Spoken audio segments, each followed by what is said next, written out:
يسعد لي اوقاتكم حبايبي، كيفكم؟ ان شاء الله تكونوا بخير وانتم عم تحضروا فيديو اليوم رح نساوي مع بعض تقريش اللبن عشان نطلع منه قريشة وبطريقة جدا بسيطة وسهلة. شي بدي ساويه سوركة، خليه بحطه بمنطربان يعني مشان يعفن، وشي بدي خليه قريش وحط له توابله. هلا في عندي هون لبن غنم، كل سطل هون في 2700 غرام تقريبا. انا رح اخذ سطل ونص وساويهم. هلا هون رح فضي السطل الاول بالطنجرة، وهلا باخذ النص السطل الثاني اعملن، يعني انا بدي اعملن على كميات. هلا مثلا هالمرة عملت هذه الكمية، بعد كم يوم بعمل كمية تانية.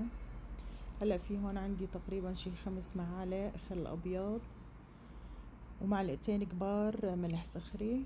بحركن على البارد بهذا الشكل، بعدين باخدن على النار خليهم يذوبوا منيح، وبدركن لحتى يفرط عندي اللبن.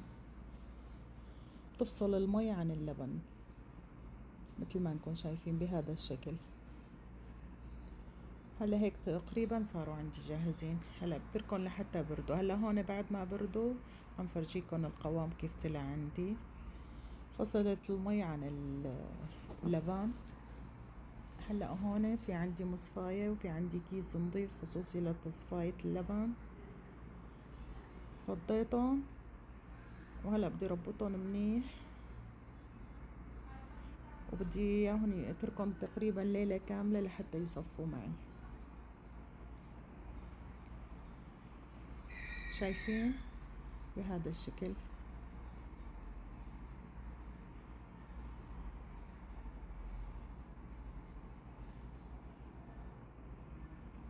هي المي اللي نزلت منهم حاليا، هي مبدئيا يعني، طبعا هي بتنزل لسه اكتر من هيك.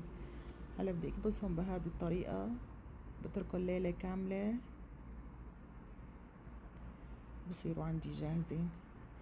انا تركتهم لتاني يوم الصبح، شفت انه الكيس اللي كنت معبايتهم فيه تبلل كتير وصار كلياته مي، حسيت هسه هي طرية، رجعت بدلتهم على كيس تاني تقريبا شي 2-3 ساعات وبلشت اشتغل فيهم، وعطتني هذه النتيجة ما شاء الله، يعني جدا جدا رائعة. وراح احط لهم هون معلقة ملح خشن، ملح صخري، معلقة ونص لهي الكمية بتكفي، ومعلقة معجون الفليفلة.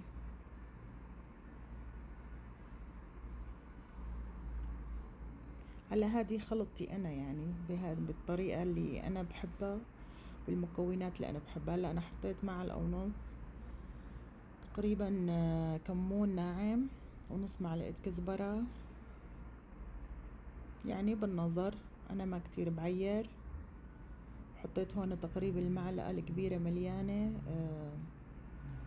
حبة البركة، حبة السودا، بالإضافة للزعتر، الزعتر الأخضر. هلا بحركهم بهذه الطريقة لحتى يتبلوا كلياتهم مع بعض مثل ما نكون شايفين. وهلا صارت عندي جاهزة، وهذا اللون اللي بدي احصل عليه انا. هلا في عندي المكونات اللي بدي اتبل فيها القريش التازة، يعني اللي بدي اياها فريش اسا، يعني طرية. هي الفليفلة الناعمة، حبة الصودا، والزعتر، وشوية زيت مشان اقدر كورن يعني بايدي طريقة سهلة وما تغلبني وتلزق بايدي. وبالاضافة حطيت صينية وحطيت عليها شقفة قماش نظيفة.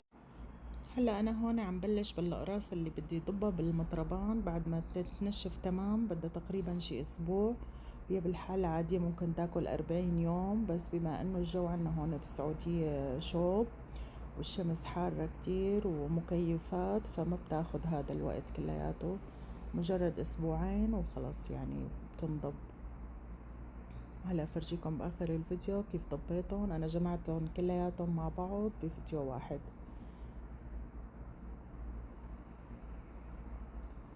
بحاول هيك اكبس عليها منيح مشان ما يكون فيها فراغات من قلبها، مشان ما تتشقق معاي. وهذا العدد اللي عطاني اياه 9 أقراص. هدول بدي ضبهم بالمطربان. وهلا عم بشتغل بالخضرة اللي بدي تبلها بالمنكهات اللي بدي حطها. هي بتركها يوم والتاني، وبعدين بضبها بعلبة وبحطها بالبراد. والطعمة جدا جدا رائعة، جربوها ورح تدعولي. هلا هون اول قرص تبلته بالحبة السوداء.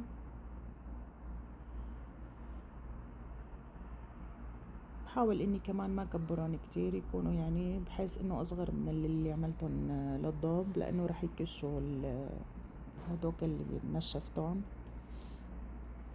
وهذا ما طيب اذا ما كان القرص كبير هيك وقلبه طري. هلا هون عم حط له الفليفله الناعمه مثل ما انكم شايفين.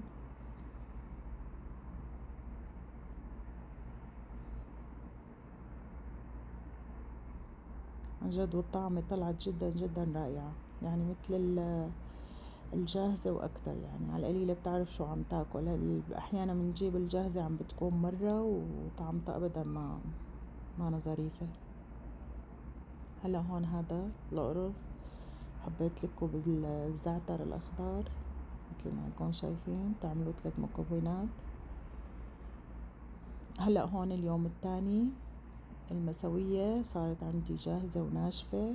طبعا أنا غيرت عليها المحارم. وهلا هيك بدي ضبها مثل ما انكم شايفين. عندي علبة وإلى غطا، حطيت لها محارم تبعت المطبخ، حطيتهم بهذا الشكل. بسكره وبرفعه بالبراد. بس هلا بدي اجرب معاكم قرص وفرجيكم الشكل كيف طالع من قلبه.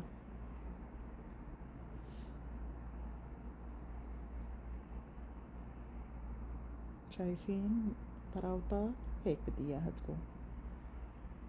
والطعمة ما بحكي لكم، عن جد جدا جدا رائعة.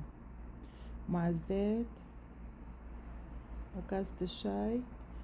وبتريدوا تفرموا لها بندورة، بتريدوا تحطوا لها فليفلة، بتريدوا يعني كمان كتير كتير طيبة معه. تفرموها ناعم، تفرموا لها بصلة مثلا، تفرموا لها بندورة، فليفلة ورشة زيت وبتاكلوها. هلا هون بعد ما نشفوا عندي تماما يعني للدرجة اللي انا بدي اياها، طلع عندي هذا المطربان الصغير. كمان بسكر عليهم يكونوا محكمين الاغلاق. وهيك وقت اللي بدي طبعا بتركهم، وهون بتركهم لمدة أسبوعين. بعدين بفتح المطربان وبصير بستخدم منه. وهي وظيفتي كانت لإلكم اليوم. بحبكم كتير، يعطيكم ألف عافية، ولا تنسوني من الدعم.